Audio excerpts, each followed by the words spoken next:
Yo, what's going on YouTube? And welcome back to Goal Line Hockey. It's your boy Kevin Forte. Guys, we're taking a look today at the Calgary Flames, continuing our 2021 off-season predictions.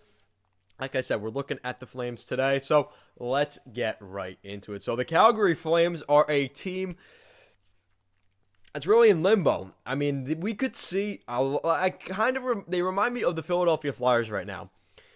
They're one of those teams that the expectations were they would be in the postseason this year. And the thought was they could be a playoff team. They've got some high caliber players, and they completely fell off this year. So the question is, what does management do? Do they sell off big guys and look to bring in a big name player? Jack Eichel. Or do they sit on this and say it was a bad season, COVID season, blah, blah, blah, we'll be better next year? We're going to find out what these two teams in particular do. But again, we've talked about the Flyers already. Make sure to check that out. I did an off-season predictions. Oh, geez. For the Philadelphia Flyers already. So we're looking at the Flames today. And I think they can make a couple of pretty significant moves. And one of those moves I'm going with is buying out Milan Lucic. He has 3 years left at, I think, $5 million per season, $6 million. He's making a lot of money. And the problem is Luch does not add what he used to add when he was 18, 19, 20 years old up in Boston. He doesn't provide that anymore. I love Lucic. He's a great guy. I hope he becomes I put him on the coaching staff as soon as I finished buying him out. But legitimately, Lucic has not been able to keep up with the speed of the game.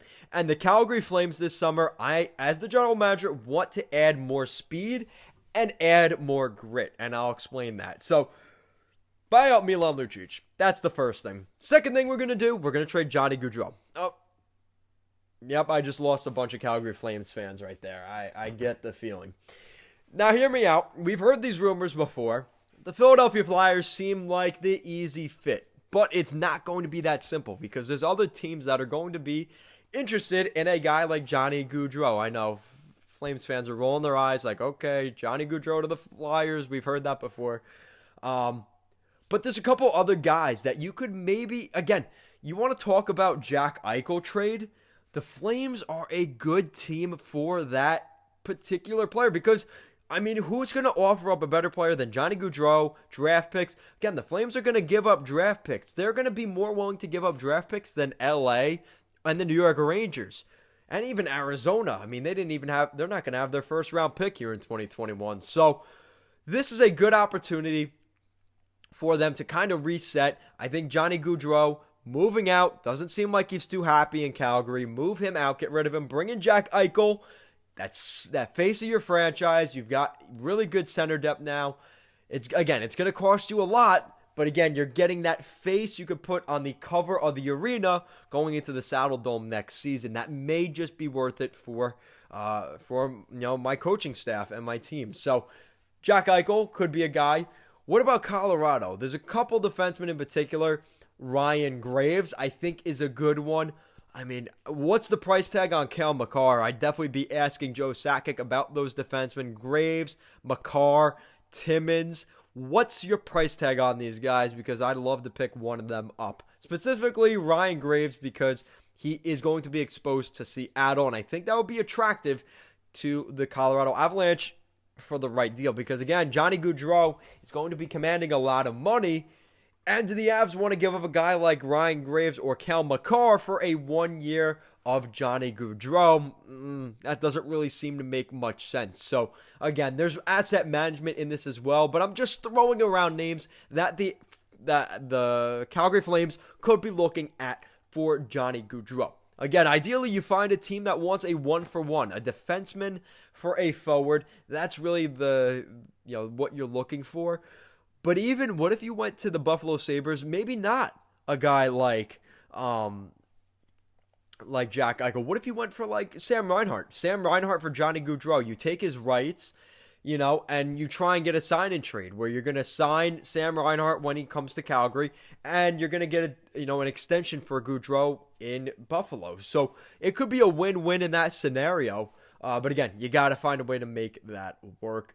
Another trade I'd love to see here is them going to Arizona and looking at forward Christian Fisher, a former first-round pick in 2016 or 2015, one of those two. And I love this player. If my New York Islanders could get their hands on Christian Fisher, I don't know why I have this fanboy relationship with Christian Fisher. A big body, 6'4", 220 pounds. He's a big boy, and he can score.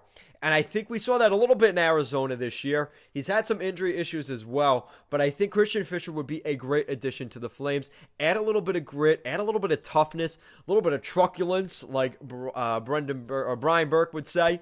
So I think a guy like Christian Fisher would fit in really well with Calgary. Add some depth. How about guys like Kachuk, who's always getting banged around? That's the punching bag for teams around the league when they play Calgary is Kachuk. And now that Bennett's gone and Garnett Hathaway have since left the team, there's not a lot of grit on this Flames team. So you add a guy like Christian Fisher, that could be a great addition to your lineup. And let's be honest, Christian Fisher may be worth a first-round pick. Again, he's not going to be that expensive. Something that the Flames could definitely attain, and it would be worth their while. So, no coaching changes here for the Flames. I think they keep things the same. Daryl Sutter, he really didn't have much time with the Avs this year. They were already going down the toilet drain once he came into Calgary, so he didn't come into a great situation. Give him another year or two. Let him figure out what this team is and decide from there what you're going to do. But guys, let me know what you think in the comment section down below. What do you think of the Calgary Flames? I'm looking at you. What do you think of the Flames going into the 2021 offseason? Let me know your thoughts in the comment section down below. And if you guys like what we're doing here at Goal Line Hockey, want to see the latest news around the NHL and more videos just like this one, you guys know what to do. Make sure to give this video a big thumbs up and an even bigger subscribe down below. As always, guys, thank you so much for watching this video, and I'll see you guys next time.